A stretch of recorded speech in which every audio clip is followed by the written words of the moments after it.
હું આદર્શ છું. વેલકમ ટુ આદર્શ education society. Standard 5th environment, chapter number 18, No Place for Us. Hello students, how are you? Today we are going to study standard 5th environment with the chapter number 18, that is No Place for Us, यानी कि हमारे लिए कोई जगह नहीं है. Now let's see what is there in the chapter. Basically the chapter is एक भाई होते हैं, बंदे होते हैं, जात्रिया भाई, राइट, एंड उनके ऊपर एक स्टोरी है, लाइक उनके रिलेटेड एक स्टोरी है, एंड ये पूरा डिस्कस किया गया है इस चैप्टर में दैट क्यों वो लोग अलाउड नहीं हैं जगह पे, कई जगह पे. खेड़ी विलेज के बारे में यहाँ पे इंडिकेशन दिया गया है कि भाई what is there in the Khedi village. जो जात्रिया भाई जो थे उनका विलेज था Khedi. So let's see what is there. Take out page number 165. Jatriya भाई, राइट. जात्रिया भाई was sitting at the door with his daughter Jimli. अब वो डोर के पास बैठे थे उनकी डॉटर के साथ. उनकी डॉटर का नाम क्या था? जिमली था. They were waiting for Scindia. अब वो किसके लिए वेट कर रहे थे? सिद्धिया के लिए. वो बॉय है. It was almost night, but Scindia had not come home. अब ऑलमोस्ट नाइट का टाइम आ रहा था, यानी कि आधी रात होने वाली थी, पर सिद्धिया का कोई पता नहीं था, वो घर नहीं आया था वापस. नाउ 2 years बैक, अब ये 2 साल पहले की बात है. 2 years back Jatriya's family came to Mumbai from Sinduri village. अब 2 साल पहले ये जो जात्रिया भाई का फैमिली था वो मुंबई आया था, और कौन से विलेज में रह रहा था? सिंदूरी village. Here they only new the family of a distance relative, यानी कि डिस्टेंस रिलेटिव का मतलब होता है दूर के रिश्तेदार. तो जात्रिया भाई जो थे वो किनको पहचानते थे? उनके एक रिश्तेदार थे, दूर के रिश्तेदार, उनको ही सिर्फ यहाँ पे जानते थे. Now with their help Jatriya भाई began to repair torn fishing nets. Torn, TORN, torn. Torn का मतलब होता है फटी हुई. TORN, टॉर्न का मतलब होता है फटा हुआ जो नेट होता है, फिशिंग नेट, राइट. फिशिंग का जो नेट होता है वो फटी हुए थे, उनको रिपेयरिंग का काम कर रहे थे जात्रिया भाई, राइट. उन्होंने शुरू किया था. But the money he has got was not enough. पर उनको जो पैसे मिलते थे वो जो रिपेयर करके, वो इनफ नहीं थे, यानी कि सबको फुलफिल, उनकी सबकी रिक्वायरमेंट्स फुलफिल नहीं होती थी.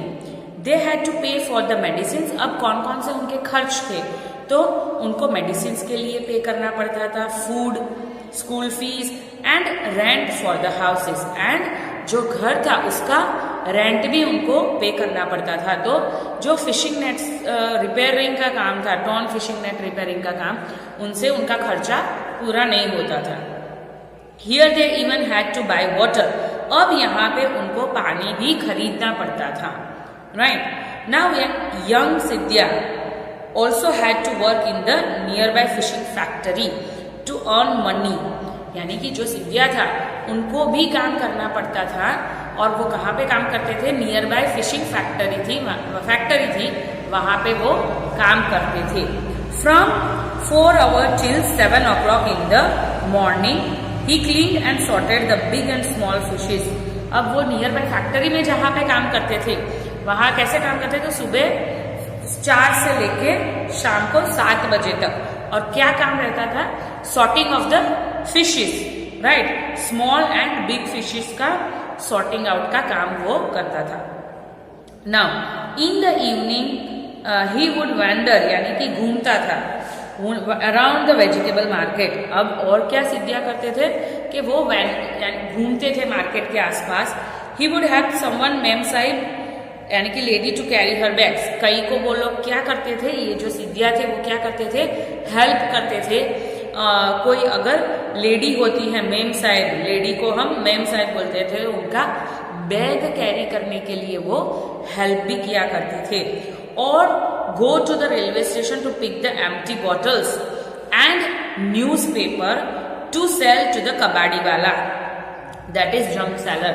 और भी क्या काम किया करते थे कि भाई जो न्यूज़पेपर होते हैं पुराने, राइट, देन और क्या था, बॉटल्स होती हैं एम्प्टी, वो लेके पहुंचाने का काम भी करते थे. पिकअप द, यानी कि रेलवे स्टेशन से जो ये कबाड़ी खाना जो होता है, यानी कि बॉटल्स होती है, वेस्टेज, न्यूज़पेपर्स होते हैं, प्लास्टिक्स होते हैं, ये सारा लेके कबाड़ी खाने में पहुंचाने का काम करता थे, यानी कि कबाड़ी वाला भी हम बोल सकते हैं, junk seller. Now somehow they were managing their life in the city. अब शहर में रहना इतनी आसान बात तो नहीं है, जैसे तैसे करके वो लोग मैनेज करते थे वहां पे सिटी में. It was night, but Scindia had not come home. अब रात का समय हो गया था, फिर भी सिद्धिया नहीं आए थे घर पे. Now Jimly was watching a dance on TV. Jimli क्या कर रही थी, डांस देख रही थी टीवी में. थ्रू द नेबर्स विंडो, उसके घर तो टीवी नहीं था, राइट, क्योंकि वो लोग इतना अफोर्ड नहीं कर सकते हैं, they can not afford because of वो उतना कमाते नहीं थे, right, because they are not earning that much. So वो क्या कर रही थी, विंडो में से बाजू वाले के घर पे टीवी देख रही थी, डांस देख रही थी. But Jatriya did not like watching TV. But Jatriya भाई जो थे उनको टीवी देखना पसंद नहीं था. Here everything was different. अब यहाँ पे सब कुछ डिफरेंट था. The day would pass running around for work, but the evening brought back old memories. हाँ, सुबह का जो काम था वो पूरा दिन क्या किसमें चला जाता था, काम करने में, राइट, पर शाम का जो टाइम था वो ओल्ड मेमोरीज को रिकॉल करने में जाता था. Now think and tell. Jatriya felt alone even in the crowd of people. Have you ever felt like this? अब जात्रिया भाई जो थे वो अपने आप को अलोन फील करते थे ये क्राउड में भी. ऐसा कभी भी आपके पास हुआ है कि भाई आप कभी भी एक ऐसे क्राउड में खड़े हो और आपको ऐसा लगा हो कि भाई मैं तो अकेला हूँ? हाँ, sometimes if you go in the unknown places you feel like that, कि जहाँ पे आपको कोई पहचानता नहीं है, राइट, तो आप अपने आप को ऐसे बोलते हैं कि अलोन फील करते हो, राइट. क्यों? क्योंकि आपको वहां पे कोई पहचानता नहीं है, राइट, एंड इसलिए आपको कोई बुलाता नहीं है. So basically you feel alone at that time. Even if we visit the foreign countries they are unknown for us. The people in the foreign countries, they are unknown for us with the different languages, with the different lifestyles, and that's why sometimes we feel alone at the places, such places. Imagine how it feels to leave one's own place and go far away to live in the new place. यानी कि अगर आपका ही recent example ले लो कि कभी आपको ऐसा लगता है कि भाई अब तो हमारी शिफ्टिंग होने वाली है, तो कैसा फील करोगे? क्योंकि यहाँ पे आप सब लोगों के साथ फैमिलियर हो, आपकी स्कूल फैमिलियर है, आपके फ्रेंड्स फैमिलियर है, आपके नेबरहुड है वो फैमिलियर है, क्योंकि आप इन सब के साथ रहते थे पहले, राइट, और अभी शिफ्टिंग हुई है तो इन सबको छोड़ के जाना पड़ेगा एंड नई जगह पे आपको सेटल डाउन होना पड़ेगा जहाँ पे आप किसी को नहीं जानते हो, आपके फ्रेंड्स नहीं है, right? So basically it feels sad also. Why do you think families like that of Jatriyas are coming to big cities? अब आपको ऐसा क्यों लगता है कि फैमिलीज जैसे कि जात्रिया भाई की फैमिली जो थी वो अपना गांव छोड़ के यहाँ पे सिटी में सेटल डाउन होने के लिए आए? ऐसा क्यों लगता है आपको कि क्यों आते होंगे? तो basically they come because they need money to survive, right, यानी कि उनको गुजारा पैसे से उनका गुजारा चल रहा है और वो वहाँ पे अवेलेबल नहीं है, यहाँ पे वहाँ पे कुछ काम नहीं होता है तो वो काम के सिलसिले में शिफ्टिंग करते हैं. Have you seen any childrens in your school और neighbourhood who also go to work? आपने अभी हमारे स्कूल में तो ऐसा कोई नहीं है कि भाई जो काम पे जाता हो, पर ऐसा आपके आसपास में भी अगर आपने देखा है कि हाँ भाई वो लोग स्कूल भी अटेंड करते हैं और कमाने के लिए काम भी करते हैं, ऐसा अगर देखा है तो आपको वहाँ पे इंडिकेशन करना है. What kind of work do they do? Why do they have to go to do work, कैसे काम करता है, यानी कि कौन कौन से काम करते हैं वो लोग, वो जो बच्चे होते हैं वो, और क्यों काम करते हैं, ये भी आपको यहाँ पे लिखना है कि भाई एज फॉर एग्जाम्पल ले लो कि हमारे आसपास में एक जो बॉय है वो स्कूल भी जाता है और काम भी करता है, जैसे कि प्लास्टिक बॉटल्स कलेक्ट करके कबाड़ खाने में देना, और क्यों करता है, to survive, to get a food, to get a requirements, यानी कि उनकी जो नीड्स होती है वो फुलफिल करने के लिए वो काम करते हैं। Now remembering old days, now Jatriya was born in Khedi village, Jatriya भाई जो थे वो कहाँ पे बॉर्न हुए थे, खेड़ी विलेज में, in the middle of the thick green jungles and hills. ये विलेज कहाँ पे था, थिक घना जंगल जो बोलते हैं ना, पहाड़ी जंगल, वहां पे वो गांव था और वहां पे जात्रिया भाई बॉर्न हुए थे।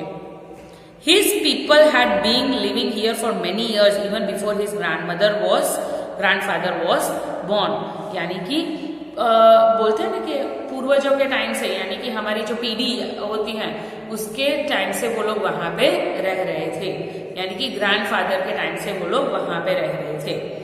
There was peace in Jatriya's village, but not silence. हाँ, शांति थी, पर ऐसा पीस यानी कि शांति, और साइलेंस को भी हम शांति बोलते हैं, पर पीस यानी कि ठंडक, जो हमारे दिल को सुकून मिलता है उसको पीस बोलते हैं, राइट। पर साइलेंस यानी कि शोर शराबा कम नहीं था। There were so many soothing sounds, right, यानी कि अच्छी आवाजें, शूटिंग साउंड्स यानी कि the gargling of the flowing river, यानी कि रिवर जो फ्लो रही है उसकी आवाज, the murmur of trees, the chirping of birds, ये सारी जो आवाजें थी वो उसको ऐसे बोलते हैं कि साइलेंस नहीं था, पर ये बहुत ही मीठी आवाज होती है, अच्छी आवाज होती है जो हमें सुकून देती है। पीपल डिड फार्मिंग, राइट, वहां पे पीपल क्या करते थे, farming. They would go to the nearby forest chatting and singing together to collect wild fruits, roots and dried wood. अब वहां पे जो लोग थे वो क्या करते थे, एक साथ जाते थे एंड चैटिंग एंड सिंगिंग करके, बातें करके, गाना गा के एक साथ वहां पे काम के लिए फॉरेस्ट में जाते थे, और क्या कलेक्ट करके लेके आते थे, wild fruits, roots and dried wood, ये चीजें वो वहां से कलेक्ट करके लेके आते थे। Now while working with elders यानी कि हमारे बड़े के साथ काम करके, childrens also learn many thing, right. If we work with our elders we learn many more things with them, right. To dance together, to play flute and dhol, dance करना, flute बजाना, ढोल बजाना, right. To make pots of clay and bamboo, यानी कि pots bamboo के and clay के बनाना सीखते थे। टू रिकॉग्नाइज बर्ड्स को रिकॉग्नाइज करना कि हाँ ये इसकी आवाज है, ये कुकू की आवाज है, क्रो की आवाज है, and imitate their sounds, right. Now people collected things from the forest for their use. अब ये जो लकड़ियां कलेक्ट करते थे, राइट, ड्राइड वुड कलेक्ट करते थे, देन वाइल्ड फ्रूट्स, रूट्स, ये क्यों करते थे, उनकी जरूरत के लिए। Some of those they would sell in the town across the river. कई लोग इसमें से ड्राइड लकड़ियां जो होती है वो बेचने का काम करते थे। With that money they would buy salt, oil, rice and some clothes. अब वो जो पैसे थे उसमें से वो लोग अपना जो खाने का सामान होता है जैसे कि rice, oil, salt and some clothes वो लोग खरीदते थे। It was a village, but people here lived together like a big family. अब ये गांव था और यहाँ पे लोग सब लोग यानी कि जो हमारे रिलेटिव्स भी नहीं होते हैं वो भी फैमिली की तरह रहते हैं। अगर if you have visited sometimes in the village you can feel कि भाई शहर के लोगों से विलेज के लोग बहुत ही अच्छे होते हैं, वो बहुत हेल्पफुल होते हैं। अगर आपको बुखार आया होता है तो उनके घर से ही टिफिन आता है, right. So basically they live like a family. Jatriya sister was married in the same village. अब उनकी जो बहन थी वो वहां पे ही उन्होंने शादी की थी, वही गांव में। People help each other in good and bad times. वहां पे सब लोग जो थे वो एक दूसरे की बहुत ही हेल्प करते थे। The elders would arrange weddings and settle quarrels यानी कि जो बड़े लोग होते हैं एल्डर्स यानी कि उम्र में जो बड़े होते हैं वो लोग क्या करते थे, वेडिंग सेट करते थे, यानी कि पूरा जो जिम्मेदारी होती है वो लोग ले लेते थे। एंड कई बार अगर कोई झगड़े हुए होते हैं तो वो सॉल्व करने का काम करते थे। Jatriya was not a strong young man Jatriya was now a strong young man, यानी कि अभी जात्रिया जो थे वो स्ट्रॉन्ग यंग मैन बन गए थे। He work hard in the fields and caught fish from the big rivers. अब वो ये ओल्ड मेमोरीज के साथ ज्वाइंट है कि भाई he work hard in the fields, वो बेचारे बहुत ही मेहनत का काम करते थे फील्ड्स में, खेतों में। And caught fish from the big river, and river में से फिश पकड़ने का काम भी करते थे। He and his friends would go to the forest to collect fruits.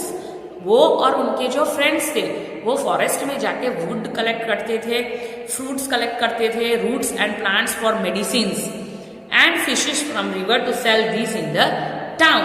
अब ये सारी चीजें क्यों कलेक्ट करते थे, ताकि वो टाउन में जाके, शहर में जाके बेच के कुछ पैसे कमा सके। During festival time Jatriya would dance and play the drum with boys and girls of his age. अब उनको ड्रम बजाना बहुत ही पसंद था, तो जब भी फेस्टिवल होता है तब वो क्या करते थे, उनके जो एज के जो बच्चे थे, यानी उनके एज के जो पीपल्स थे, चिल्ड्रंस थे, राइट, बॉयज एंड गर्ल्स थे, उनके साथ रह के ड्रम बजाने का काम करते थे। आई होप यहाँ तक सबको पता चल गया। In our next session we will go through the question answers tell. Thank you for joining us.